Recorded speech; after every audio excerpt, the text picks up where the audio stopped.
Más allá de una teoría del impacto de la interacción interpersonal en la cooperación no verbal. Eric Berne. Resumen. Eric Berne pronuncia aquí su último discurso público, en el cual con gran sentido del humor critica algunos de los errores y fallos comunes del mundo académico de la psicoterapia. Sus comentarios abarcan también la profundidad de su teoría de los juegos y guión, y pueden aplicarse a cualquier campo humano. Recopilamos igualmente algunos fragmentos de su teoría acerca del humor. Más allá de una teoría del impacto de la interacción interpersonal en la cooperación no verbal. 1. Preguntas sobre la curación de los pacientes. Muy bien, hoy voy a hablarles muy en serio, este será una especie de discurso dales duro. Cuando concebí el título de mi discurso, 2 años atrás, tenía una ligera idea de lo que iba a decir en él, pero como se me ha olvidado completamente, creo que voy simplemente a hablar y a contarles el asunto conforme se me venga a la mente. El problema está en que, a pesar de todo, no se puede negar que hay 500.000 de pacientes psiquiátricos en los hospitales nacionales, es decir, que ha habido una demanda creciente de tratamientos psiquiátricos, que han producido 1.000.000 de vegetales humanos vagando por ahí y tragando fenotiazina, y se estima que hay aproximadamente 120 millones de personas que necesitan psicoterapia. El problema, pues, está en cómo vamos a curar a esos pacientes,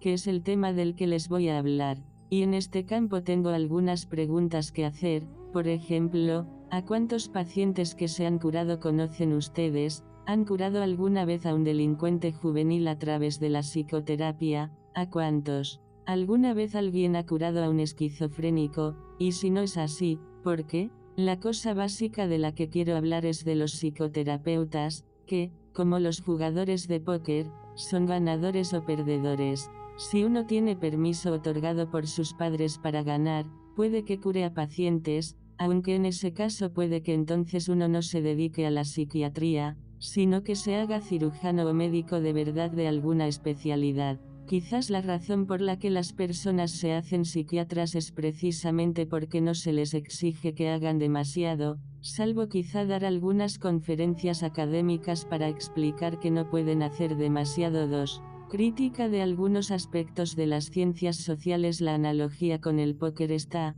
en que en 3 manos ya puede uno saber quién es un ganador y quién un perdedor, por el modo como cada jugador reacciona a lo que ya pasando. Yo creo que los pacientes pueden en más o menos unas 3 horitas saber ya qué terapeuta es un ganador y cuál un perdedor. Y dado que los pacientes en su gran mayoría no desean realmente curarse, lo más probable es que se queden con los terapeutas perdedores, aunque si desean realmente curarse pueden encontrar a un ganador. Voy a intentar hablar sobre cómo la gente se hace a sí misma perdedora, particularmente en las ciencias sociales, donde parece que hay una tremenda resistencia contra el conocimiento de cosa alguna. Lo único que uno no puede decir nunca en ninguna reunión de científicos sociales es que ha llegado a saber algo, porque en ese caso la reacción no será nunca dinos lo que has sabido, sino más bien, te vamos a demostrar que realmente no sabes nada, cosa que no ocurre en otro tipo de ciencias. El título de esta conferencia, como quizás ya se han figurado, es pura farsa. Si no lo han adivinado, tienen verdadera suerte de estar aquí. Más allá de una teoría del impacto de la interacción personal en la cooperación no verbal, lo tiene todo, excepto el hacia. Digamos que hemos prescindido del hacia en favor del más allá de, por razones de pura diversión. Hay muchísimos artículos que empiezan con la preposición hacia, y uno se pregunta cuándo van a llegar de una vez allá. Y si uno pregunta a la gente del hacia cuándo van a llegar, contestan bueno, no sabemos cómo llegar, incluso tampoco sabemos exactamente a dónde vamos. Bien, pues yo creo que la gente de verdad sí sabe a dónde va. Un ejemplo es un piloto de avión. Una vez subí a un avión en el que el piloto, hablando por los altavoces, decía, este vuelo irá hacia Nueva York. Y yo me dije, me bajo ahora mismo, porque quiero llegar a Nueva York, y no andarme con aproximaciones. Otra vez, en un quirófano donde me estaban quitando las amígdalas, me dice el cirujano, voy a dar unos pasos hacia la extracción de sus amígdalas. En otras palabras, la gente de veras no dice hacia, dice aquí estoy y allí quiero llegar. Bueno, esto en cuanto al hacia y al más allá, que quizás más allá sea algo mejor. Por lo menos si llegas más allá, puede que veas las cosas con más claridad. En cuanto a la palabra teoría, la teoría es una de dos cosas. Es una idea brillante, como no quiero ser demasiado preciso, el tipo de cosa que hacen en la Rand Corporation en psicología, donde sientan a uno delante de un ordenador pequeño o de una calculadora muy sofisticada y producen una teoría completa sobre la conducta humana sin haber posiblemente jamás mirado a un solo ser humano a los ojos. O bien hablamos de una teoría de verdad, que es algo extraído de la experiencia. Cuantos más miles de pacientes vea usted, mejor va a ser su teoría, o cuantas más horas pase usted con un paciente y menos tiempo pierda delante de la calculadora, mejor será su teoría. Después tenemos la palabra impacto, que está muy de moda. Todo el mundo quiere producir un impacto, pero un impacto, para mí, no es simplemente un ruido sordo. Van, van. Esto es lo que no debería de hacerse con los pacientes, hacer de ellos un ruido sordo. La expresión interacción interpersonal es para mí normalmente la marca del tonto. Precisamente lo que me pasa con esta expresión es que no me pasa nada con ella, y que son más significativas todas las opuestas, la interacción impersonal, la superacción o la infracción interpersonal. En la actualidad la expresión es una especie de frase gallina, pues significa: si uso un gran conjunto de grandes palabras no tendré realmente que saber lo que pasa de verdad, y además sonará muy bien, por supuesto. Mi interés está en proponer la palabra transacción. Transacción significa: al menos ya he dado un paso adelante. Sé que cuando la gente habla intercambian algo entre sí, y que por eso hablan unos con los otros. La cuestión fundamental en psicología social es: ¿por qué la gente habla unos con los otros? En la mayoría de los casos, cuando mencionamos la interacción, ello implica que no hay acción ninguna. Las personas que realmente hacen cosas no usan palabras como interacción. Esto me recuerda a un viejo chiste sobre el modo como los pacientes son diagnosticados en las clínicas corrientes. Las personas que tienen menos iniciativa que el psicoterapeuta son llamados pasivo-dependientes, y las personas que tienen más iniciativa que los psicoterapeutas son denominados sociópatas. La expresión no verbal está por supuesto muy de moda. Lo que personalmente me molesta de lo no verbal es que se viene usando como una especie de marca delatora. Hay cientos de cosas que la gente hace con sus rostros o con el cuerpo, pero en cuanto lo denominamos no verbal parece como si se tratara de fingimientos. Por otro lado, aún no comprendemos lo verbal.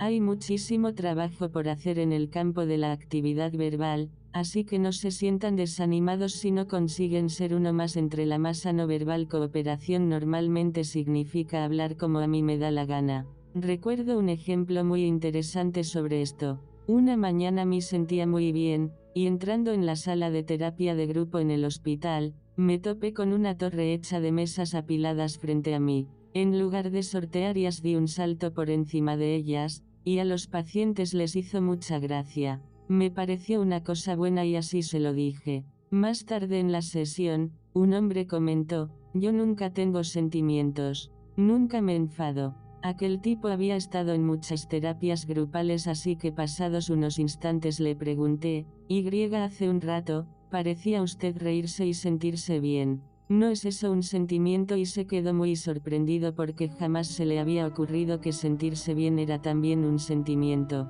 Ese es uno de los problemas de la cooperación. Otra cosa muy interesante es que no se considera a la risa como expresión de afecto. En ciertas zonas del este del país, que tienen una distancia cultural de 20 o 30 años, lo único que cuenta en los grupos es la expresión de la aversión. Si va uno a visitar una gran ciudad de por allí verá que están todos siempre cabreados unos con otros. Si hay una reunión de grupo y se pasan una hora entera entre risas, entonces el terapeuta sale muy triste diciendo: nadie ha expresado sentimiento alguno. Ha sido una mala sesión de grupo, porque una reunión de grupo resulta buena cuando alguien expresa en ella su ira. Una vez visité una clínica y asistí a una sesión de grupo, y en la conferencia académica posterior todo el mundo decía: qué bueno, ha sido una buena sesión de grupo, todos menos una enfermera que parecía algo deprimida. Le pregunté: ¿no cree usted que ha sido una buena sesión? Y ella me dijo que no. Le pregunté por qué y me contestó, pues a mí me acaban de trasladar aquí del servicio médico, y en los servicios médicos se supone que los pacientes tienen que ir a mejor. No sé por qué dicen todos que ha sido buena sesión de grupo, porque yo no veo que nadie haya mejorado. Observación que yo pensé era muy aguda, aunque esta enfermera está siendo rápidamente entrenada de manera que muy pronto pensará como los otros tres. Póker y terapia cuando se juega bien y cuando quien juega lo hace en serio. El póker es una de las pocas situaciones existenciales que nos quedan en el mundo. Les diré lo que quiero indicar con existencial: cada persona juega sola. Nadie va a sentir lástima por usted. Usted es plenamente responsable de cuanto haga. Una vez ponga dinero en el tapete, el dinero está apostado. No se le puede echar la culpa a nadie más. Usted tiene que afrontar las consecuencias. No es posible escaquearse. Usted puede persuadir a los demás de que es un ganador o un perdedor, pero lo que cuenta de verdad es el dinero que tiene usted en el bolsillo cuando sale otra vez a la calle, y que es el que determina si usted es un ganador o un perdedor, y nadie tiene que dar una conferencia académica sobre ello. Es realmente existencial, y creo que es por eso por lo que a la gente le gusta, y lo que explica por qué hay gente verdaderamente fanática de este juego. Otra cosa importante es que no se piden becas para jugar al póker. Hoy en día las becas son muy buenas para las ciencias físicas porque permiten que la gente pueda comprar un acelerador de partículas, para lo que tienen que ir a la tienda de hardware y gastar allí algún dinero. En las ciencias del comportamiento, una beca es algo que se consigue usualmente cuando uno no sabe lo que está haciendo. No entenderé jamás por qué necesita la gente dinero para la investigación en esto, a menos que necesiten ir a la tienda de hardware a comprar algún equipo, y no un ordenador, porque no entiendo por qué se usan ordenadores en las ciencias sociales cuando uno está tratando únicamente unos pocos casos, pudiendo hacerse personalmente en una hora sin tener que recurrir al ordenador. Así que en cierto modo la terapia debería ser como el póker. Dicho en breve, lo que importa es el resultado. Usted es responsable de cuanto diga. No debe escurrir el bulto ni ir a pegarle gritos a un colega o a llorarle en el hombro, en el simposio académico. Y si es como el póker, hay entonces algunos rasgos únicos que señalar. Por ejemplo, si es usted un terapeuta honesto, entonces todas sus cartas están boca arriba, mientras que su paciente tiene el privilegio de conservar al menos una de sus cartas oculta,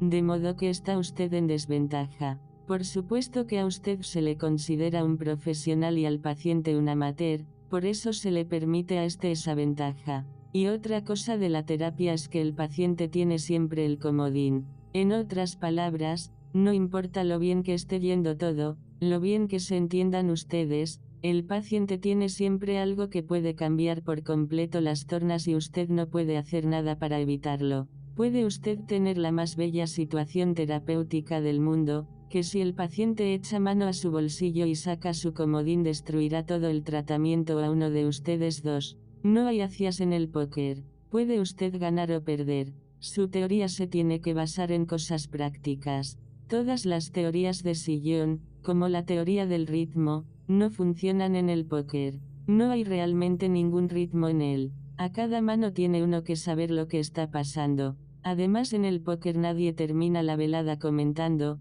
ha sido una sesión interpersonal bonita, ¿no os parece?, sino que dirá: buena partida esta noche. Usan palabras de muy pocas sílabas. Otra cosa es que hay un montón de asuntos no verbales en el póker. De hecho, gran parte del juego depende de si uno llega a saber lo que los otros están haciendo y a conocerlos por sus gestos.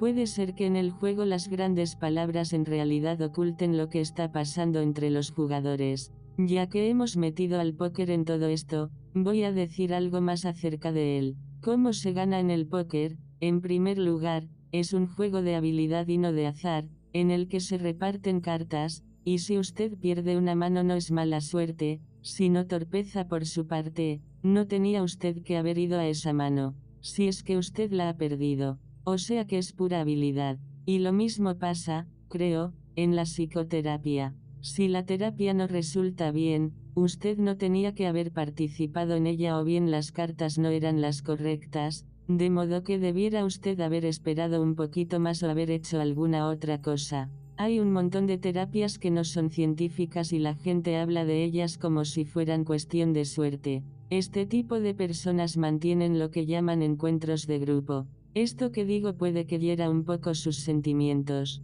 Yo no entiendo los encuentros de grupo. Son puramente empíricos. Nadie sabe en ellos lo que está pasando. Nadie ofrece en ellos nada en realidad, ni hace nada. Sin embargo, se puede sacar de ellos buenos resultados. Y esto pasa en un montón de terapias. En otras palabras, y hablando en plata, la mayoría de las terapias que se hacen en este país, y con ello quiero decir el 51%, podía hacerlas igual de bien un instructor de los Boy Scouts. Saben ustedes que todos nosotros tenemos una formación muy completa, pero sin embargo usamos nuestros títulos peor seguramente que un buen instructor de Scouts con su grupo. Así que, si nos hemos tomado la molestia de ir todos a la universidad, deberíamos usar el conocimiento que adquirimos ahí y no confiar simplemente en nuestra suerte o en el hecho de que al juntaros todos en una sala sacaremos siempre algún beneficio, porque los encuentros de grupo siempre hacen que la gente se sienta bien.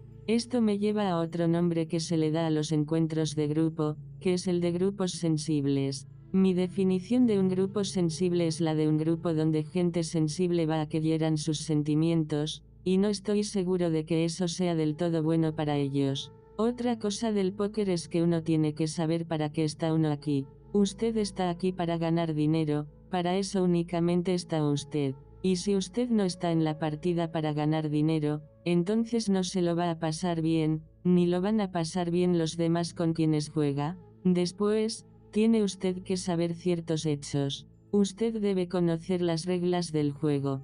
Tiene que saber qué se está apostando. Y eso es algo que también hay que saber en la terapia. Otro tipo de analogía es que uno siempre puede saber si el otro es un ganador o perdedor, como decía antes, con solo ver las primeras 3 manos de la partida. Porque empieza a decir yo debería, o si hubiera podido, o bien dice quiero ver otra carta más, quiero ver otra carta más. Es una conferencia académica. Es como si dijera si lo hubiera hecho de otra manera o si hubiera resistido, qué hubiera pasado. Entonces, cuando el paciente ha dejado el tratamiento, va el terapeuta a la reunión académica a ver por qué se le ha ido el paciente, que es como ir a pedir la siguiente carta, y los colegas le dicen a uno lo que debería de haber hecho. Pero como ellos tampoco lo saben, es una especie de situación colectiva de reparto mutuo de caricias. 4. La jerga psiquiátrica. Recuerdo unas cuantas conversaciones que he tenido últimamente. Una de ellas es la que mantuve con un muy bien formado terapeuta sobre un paciente, a instancias de él precisamente, que me telefoneó. Por alguna razón estas personas siempre quieren hablar muchísimo sobre un paciente cuando ocurre alguna cosa. Bueno, pues lo que pasaba es que él tenía en tratamiento a la esposa de un paciente mío. Él la trataba 5 días a la semana y yo veía al marido una vez por semana, y el terapeuta quería hablar largo y tendido. Le digo, bueno, a mí me parece que el marido padece algo de paranoia, y curar a paranoicos es cosa que me asusta, porque según mi experiencia cuando estás a punto de curar a los paranoicos, suelen repentinamente sufrir un desorden físico muy serio. Por ejemplo, una perforación de úlcera o diabetes, o algo de corazón. Estar a punto de curar a un paranoico significa que éste ha hablado ya de sus fantasías sádico-anales. Al respecto de la palabra sádico, es cuando uno causa dolor a alguien y ello le produce una erección, eso es lo que se denomina sadismo. Masoquismo es cuando es el dolor propio el que causa placer sexual. Pero a veces la gente usa las palabras sádico o masoquista de un modo simbólico. Ahora cada vez que a una persona no le gusta a otra dice de él que es un sádico o una sádica. Pero yo quiero ceñirme a la definición original. El sadismo significa que alguien consigue placer al infligir daño físico a otros. Si no lo entendemos así la palabra queda inútil. Bueno, pues los paranoicos tienen fantasías sádicas. Ahora bien, anal no significa, mira, no me gustas así que le voy a llamar anal o compulsivo, u otra cosa, sino que significa anal. Un paranoico tiene fantasías en las que clava objetos traumáticos en los rectos de otras personas, como si fueran palos de golf en su bolsa, esos son fantasías sádico-anales, y no hay nada simbólico en ellas. Bien, pues si el paciente paranoide mejora hasta el punto de hablar sobre ellas y no quiero decir que uno vaya y le diga,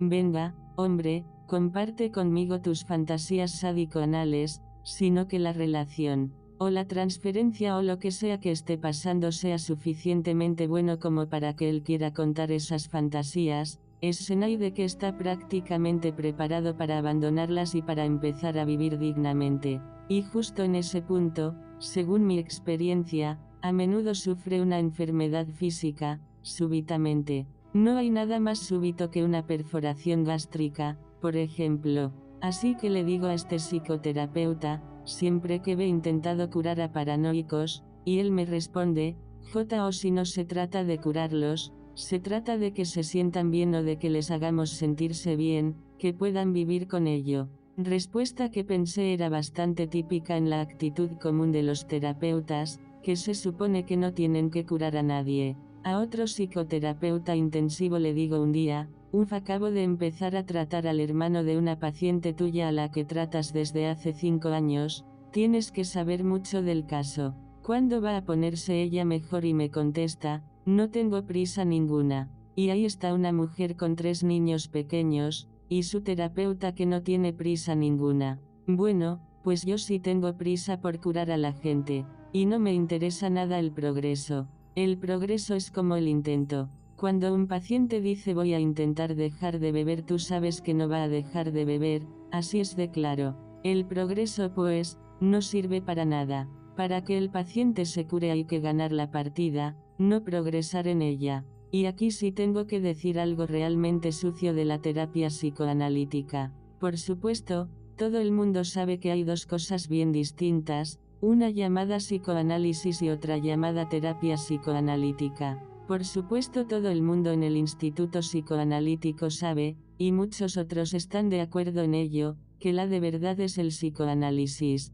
El psicoanálisis dice, puedo curar a la gente, pero si usted aprende terapia psicoanalítica no tendrá usted forzosamente que curar a nadie porque usted no sabe tanto como el psicoanalista, usted se limita solo a hacer progresos. Así que en cierto modo todo el asunto de la terapia psicoanalítica me suena como un chiste de los médicos residentes que cuentan los profesores de medicina que dice, bueno, ellos te van a enseñar a hacer algunas cositas en el quirófano, pero cuando haya que quitar un apéndice entonces lo mejor es que llames a un cirujano como yo. Bien, los cirujanos no enseñan a sus alumnos de ese modo, sino que les dicen cómo extraer un apéndice. Otra cosa que viene con este asunto es el tema de la comodidad. No me siento cómodo haciendo este tipo de terapia. Mi reacción a esto es: si no estás cómodo, ¿por qué no pruebas a hacer algo que no sea la psicoterapia? Este no es tu campo. No estás aquí para estar cómodo.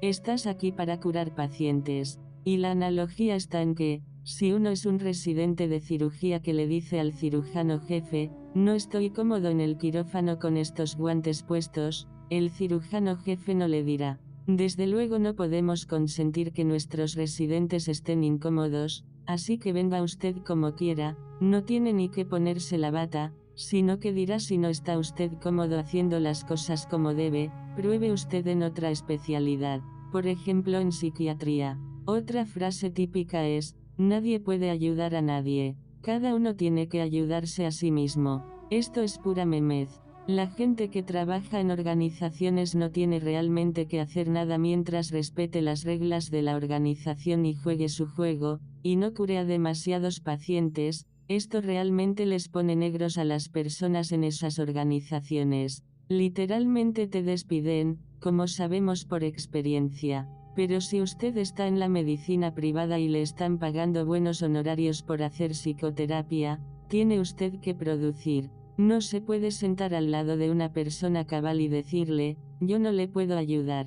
Tiene usted que ayudarse a sí mismo, porque el tipo saldrá simplemente corriendo. Y no le culpo. Por ejemplo, usted sabe muy bien cómo puede persuadir a una persona a que se mate. Por tanto, también podrá persuadirle para que no se mate o para que deje de beber. Pero claro, usted debe saber cómo decírselo, qué hacer, qué decirle. No se puede decir a un paciente, no se mate. Y si usted lo dice mal, puede que esté probando que usted no puede decirle a nadie nada porque se lo ha dicho a 3 pacientes ya, y los 3 han saltado por la ventana. Ellos no saltaron porque usted les dijera que no se mataran, pero sí se mataron porque usted se lo dijo mal para probar que usted no puede ayudar a paciente alguno. 5. La falacia de la personalidad holística. Otra manera de dejar de hacer las cosas es la falacia de la personalidad holística. Dado que es toda la personalidad en su conjunto la que está implicada, ¿cómo podemos esperar curar a nadie? Ni mucho menos en 5 años por lo bajo. Bien, pues así es como podemos. Es un tema que tiene que ver con una astilla en el dedo gordo del pie. Si un hombre se clava una astillita en el pie y se le infecta, empieza a cojear ligeramente, y los músculos de su pierna se tensan. Si continúa andando, para compensar la tensión muscular de su pierna, sus músculos de la espalda también se tensarán. Y para compensar esa tensión, los músculos de la nuca también se contraerán. Después lo harán los músculos en torno al cráneo y en poco tiempo sufrirá dolor de cabeza. Probablemente tendrá fiebre por la infección, y su pulso también subirá. Es decir, todo el cuerpo estará implicado, su personalidad al completo incluyendo la cabeza que le duele, y si encima está de mal humor por haberse clavado la astilla y culpa a alguien por haberla puesto allí, puede que pierda un montón de tiempo yendo a ver a su abogado. El asunto implica a la personalidad en su conjunto. Entonces este hombre llama a su médico cirujano, el mismo cirujano que decía, si no estás cómodo con los guantes, puedes venir a operar vestido de calle y sin guantes. Va a verle, lo examina y dice, bueno, este es un asunto muy serio. Está implicada la personalidad en su conjunto, como puede ver. Todo su cuerpo está afectado, tiene usted fiebre, respira con dificultad, el pulso acelerado, todos los músculos en tensión. Creo que en unos 3 o 4 años, no le garantizo desde luego resultados, pues en nuestra profesión no garantizamos que hacemos nada, que en 3 o 4 años, y todo lo que hagamos depende desde luego de usted y solo de usted, quizá podamos ser capaces de curar esta enfermedad. El paciente le dirá, bueno, CH yo le llamo mañana, e irá a ver a otro cirujano. Y el otro cirujano le dice, tiene usted una astilla infectada en el dedo gordo del pie, y cogiendo unas pincitas saca la espina, y la fiebre baja, el pulso se normaliza, los músculos craneales se relajan igual que los de la espalda y después los de las piernas, y en 48 horas, o menos, el tipo vuelve a su vida normal. Esa es la manera de practicar psicoterapia, como cuando uno encuentra una astilla clavada y la saca. Esto enfadará a mucha gente, que probarán que el paciente no se ha curado realmente, o demostrarán que no fue examinado completamente. Y no está uno jugando al cricket como para decirle al médico, doctor, ¿a cuántos pacientes examinaste por completo? Porque en ese caso la respuesta será, ¿es usted consciente de lo hostil que está siendo conmigo? Así que todo el mundo se pone a escribir comunicaciones, y no hay más que un solo artículo o ponencia que escribir, un artículo que se titula, ¿Cómo curar a pacientes? Es el único artículo que vale la pena escribir si quiere usted hacer de verdad su trabajo. Déjenme que les cuente aún un par de cosas, una especie de anécdotas. Tengo una amiga en Checoslovaquia que es escritora creativa y tenía que publicar algunos libros. Me escribe y me pide 2 cosas, una es relatos cortos americanos, de modo que le mandé el New Yorker, y además le hice llegar algunos libros de relatos cortos de Groovy Press. La otra cosa era sedantes. Así es como se las gastan en Checoslovaquia. No se puede hacer nada más que tomar sedantes o morirse, así que si no está uno dispuesto a morirse toma uno un sedante. Así es como la psiquiatría se adapta a la política, cosa que estoy seguro que mis amigos de la psiquiatría radical querrán oír. Es muy parecido a darles pastillas a los pacientes, es estupendo, pero ya no me parece tan buena idea que estos vaguen por ahí vegetando. 6. ¿Qué se necesita para aprender a hacer psicoterapia? Hablando de esto, supongo que habrán oído mencionar el temido modelo médico de psicoterapia, que causa muchísima irritación en la gente, les produce incluso pesadillas. Pero yo creo que es un buen modelo, precisamente porque funciona en otras situaciones, y si se trata de curar la cabeza de la gente creo que podemos usar el modelo médico. Yo personalmente me considero un mecánico de la cabeza, nada más que eso. Usted viene a verme porque tiene alguna rueda suelta en la cabeza, y yo le digo, bueno, vamos a ver si la ponemos en su sitio. Lo que pasa fuera de la cabeza ya es materia para otro mecánico, que no crea que no me interesaría, pero yo no lo trabajo. Si ustedes piensan dedicarse a esto, pues, la primera cosa que deben de estudiar es pura y simplemente psicoterapia. En otras palabras, hay un paciente sentado en una silla, usted está sentado en la otra, y no hay más instrumentos por medio. Solamente dos personas, eso es todo. Y dos sillas para estar más cómodos. Algunos ni siquiera usan las sillas. Así que el problema del verdadero psicoterapeuta es, ¿qué debo hacer cuando estoy en una habitación con otra persona llamada paciente, si yo soy el que llaman psicoterapeuta? Absolutamente ningún instrumento, ni cuaderno de notas, ni grabadora, ni música, nada. Así es como se aprende a hacer psicoterapia. Y cuando haya usted aprendido a hacer eso y sea un experto en ello, entonces puede usted empezar a introducir instrumentos o los adornos que quiera. Pero para mí, la introducción de instrumentos y adornos en cualquier tipo de psicoterapia significa normalmente que el terapeuta no sabe lo que hace. Y es duro saber lo que se hace en psicoterapia, porque gran parte de ella está al nivel de la Facultad de Medicina de la Universidad de París en el siglo XVI, cuando se usaban grandes palabras y se sostenían cientos de conferencias y discursos. Pero los pacientes no se curaban. Bueno, creo que eso es todo. Caperucita Roja érase una vez una dulce niña llamada Caperucita Roja, y un día su madre le mandó a llevar comida a su abuela atravesando el bosque. Por el camino se encontró con un lobo tentador que pensó que ella era un bocado muy apetitoso. En vez de presentarse con aire solemne, el lobo le dijo que bailara, cantara, se escondiera y cogiera flores. Mientras Zila se entretenía, el lobo fue a casa de la abuela y se comió a la anciana señora. Cuando llegó Caperucita Roja, él fingió que era su abuela y la invitó a meterse en la cama con él. Ella lo hizo, y observó muchas cosas peculiares en su aspecto, que le hicieron preguntarse si aquella era realmente la anciana. El primero trató de tranquilizarla, y luego se la comió, al parecer sin masticarla. Vino un cazador y la rescató abriendo al lobo en canal, y la abuela también salió viva. Entonces, Caperucita, muy contenta, ayudó al cazador a llenar de piedras la barriga del lobo. En algunas versiones, Caperucita pide socorro y el cazador mata al lobo con un hacha y la rescata justo a tiempo, antes de que el villano pueda comérsela. Aquí también hay una escena de seducción entre una doncella inocente a la que gusta coger flores y un animal astuto que la traiciona. Al animal le gusta comer niños, pero acaba con la barriga llena de piedras. Igual que a mi mona, a Caperucita la envían a hacer un recado útil, tiene problemas con un lobo por el camino, y se hace amiga de su salvador.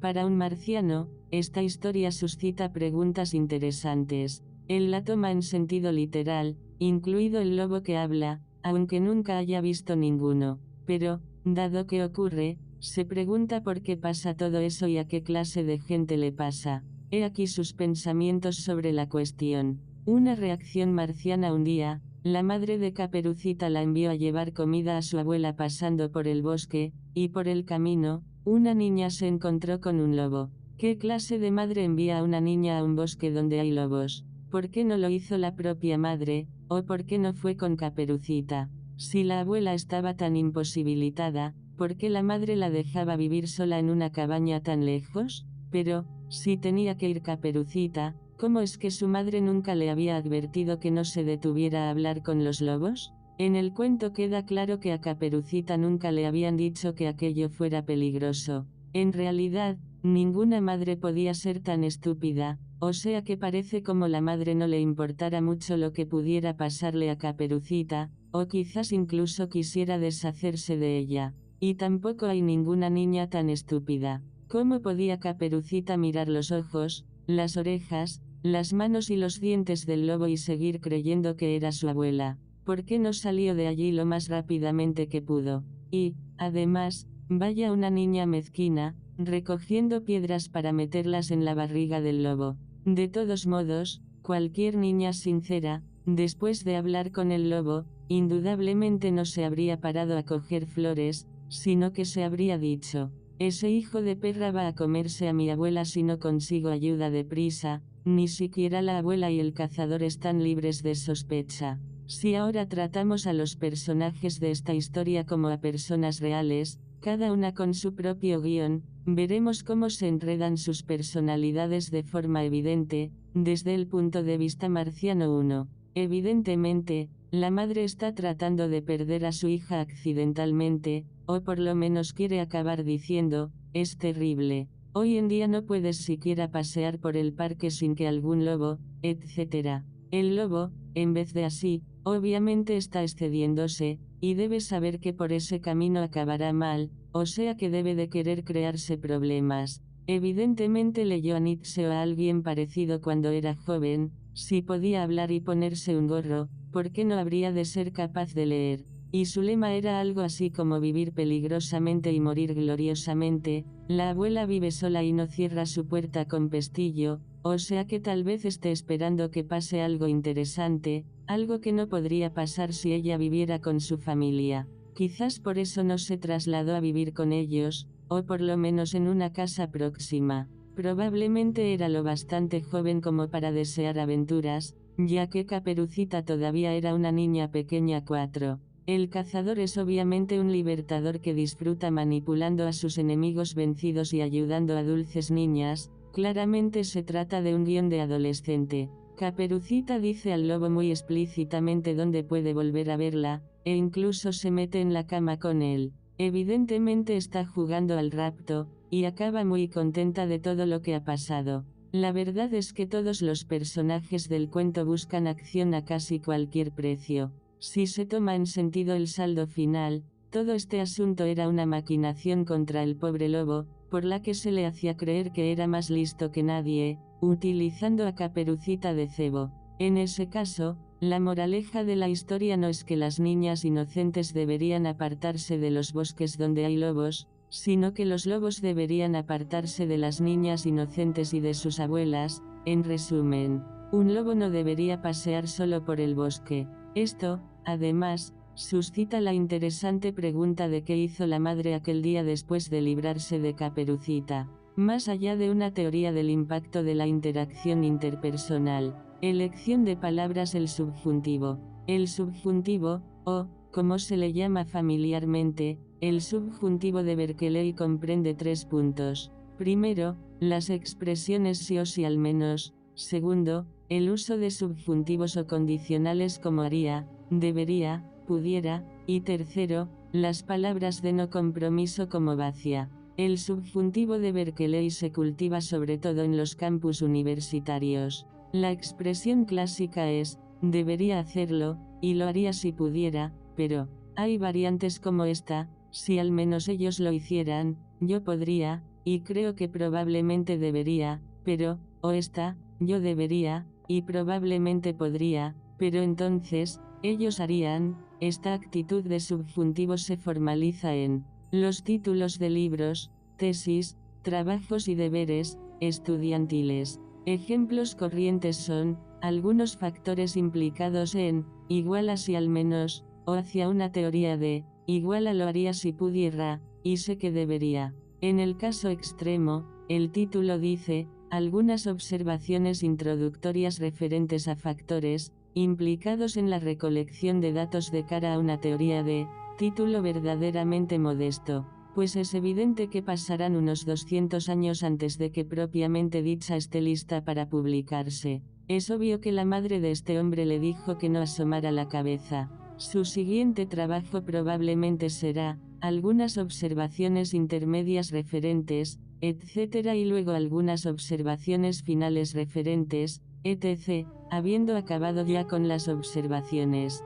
probablemente los títulos de sus obras sucesivas serán cada vez más cortos. Cuando tenga 40 años, habrá acabado con los prolegómenos y aparecerá su obra número 6, hacia una teoría de pero casi nunca viene la teoría propiamente dicha. Si viene, y la séptima obra es la teoría misma, luego vendrá una octava obra titulada, lo siento. Volvamos a la antigua computadora. Siempre está en camino, pero nunca llega a la siguiente estación. Esto no es divertido para el terapeuta que se propone tratar a un hombre que esté escribiendo un trabajo con un título así. Pat, además, se quejará de no poder terminar su tesis, de ser incapaz de concentrarse, de problemas sexuales y conyugales, depresión e impulsos suicidas. A no ser que el terapeuta pueda encontrar una manera de cambiar el guión, el tratamiento seguirá exactamente las 8 fases mencionadas antes, y cada fase durará de 6 meses a un año o más,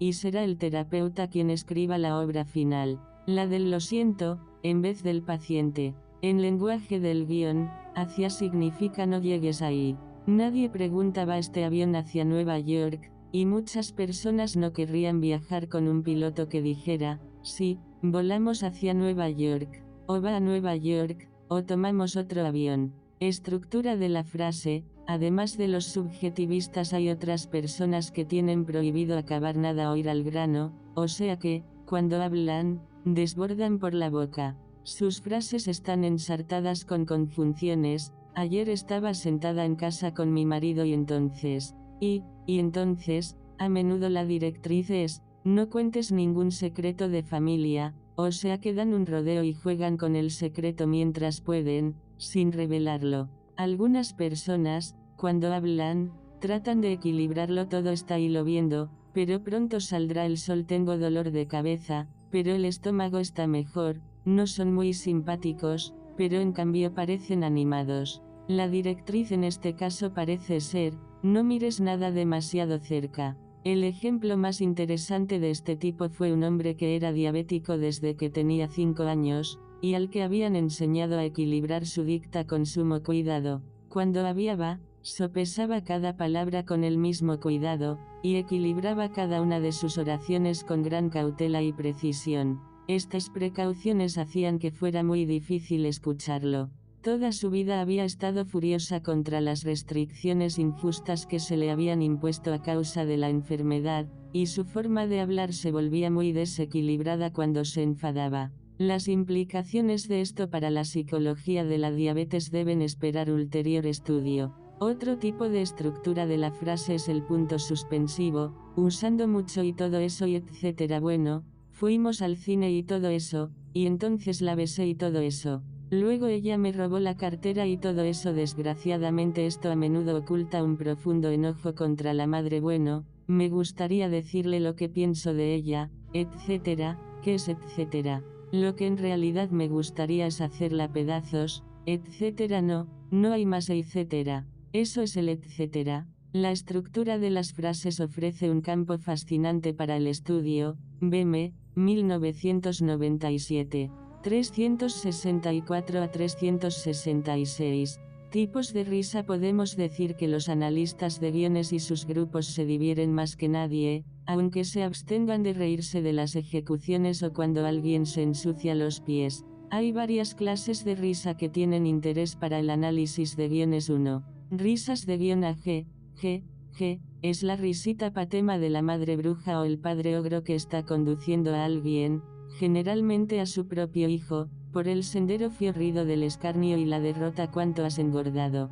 Ja, a veces escrito ja, esta es la risa de guión ja es la risa de humor negro de adulto. Como en el caso de Dani, denota una comprensión superficial de sus experiencias recientes. Dani había aprendido a no fiarse de los demás, pero no había aprendido mucho sobre sí mismo y sus propias debilidades, que le llevarían una y otra vez a trampas semejantes, hasta que se abriera la última. Esta es la risa del patíbulo C. Ji es la risa del niño cuando va a jugar una mal pasada. En realidad, está metiéndose en un juego de juguemos una mala pasada a Yogui, un verdadero juego de engaño en el que se ve invitado a pensar que va a chasquear a alguien, pero en vez de eso acaba siendo él la víctima. Por ejemplo, Dani ahora dijo, ji cuando un compañero explicó cómo podían jugarle una mala pasada al profesor de inglés, pero luego resultó que Dani acabó siendo la víctima. Esta es la risa juguetona 1. Risas sanas de jo, jo, jo es la risa del padre ante la lucha del niño para triunfar. Es protectora, benévola y dispuesta a ayudar, por lo menos en lo que se refiere al problema inmediato. Generalmente viene de personas que no están demasiado implicadas y que pueden pasar la responsabilidad última al otro. Muestra al niño que hay recompensas para la conducta que no se rige por el guión. Esta es la risa del abuelo o de Santa Claus. Hay otra clase de ja, ja, ja que es mucho más cordial y significativa. Indica una intuición verdadera por parte del adulto, que comprende que ha sido engañado, no por figuras externas sino por su propio padre y su propio niño. Es semejante a lo que los psicólogos llaman una experiencia de ajá, aunque yo personalmente nunca he oído a nadie que no fuera psicólogo decir ajá en tales ocasiones. Esta es la risa de la intuición jua, jua es la risa de mera diversión del niño, o la risa abdominal de las personas mayores que tienen barriga. Solo se da en personas libres de guión o que pueden prescindir del guión momentáneamente. Esta es la risa espontánea de las personas sanas. Verne, 1997. 370 a 371. El humor en la terapia transaccional, como ya señalamos, no está demostrado que en psicoterapia la solemnidad obtenga una mejoría clínica más firme ni más rápida. No es solamente el niño arcaico que hay en el paciente el que profesa la creencia en que el terapeuta es mago, el propio terapeuta tiende a adherirse a esta creencia, y no hay mago tan tonto como para reírse de sus propias brujerías. La excepción es que se permiten ciertas bromas rituales, peculiares de cada situación. Por ende, la solemnidad terapéutica se genera en una folie à deux, que puede encontrar lugar en algunos tipos de terapia, pero es incongruente con una actitud racional. El analista transaccional se da cuenta cabal de la función biológica y existencial del humor, y no vacila en sacar partido de él. Solo es necesario que sepa distinguir, cosa que no siempre es fácil, entre la forma de reírse del padre, del adulto y del niño. La risa del padre es condescendiente o burlona. La del niño, en la situación clínica, es irreverente y triunfante. La risa del adulto, que es terapéutica, es la risa del entendimiento, de la comprensión psicológica, insight, y se genera en el absurdo de las circunstancias y el absurdo, mayor aún, del autoengaño. En los grupos de análisis transaccional, la risa se basa en el paradigma del taxi de Tokio. El primer viaje en tan desaforado vehículo deja al aturdido pasajero con tres opciones: esforzarse por mantener ecuanimidad, y el esfuerzo apenas si vale la pena, acurrucarse tembloroso en un rincón, o reírse. Los que se ríen llegan a destino tan rápidamente como los otros, y tienen sobre ellos dos ventajas: la primera, que habrán disfrutado más de la experiencia, y la segunda, que resultarán menos aburridos cuando la cuenten.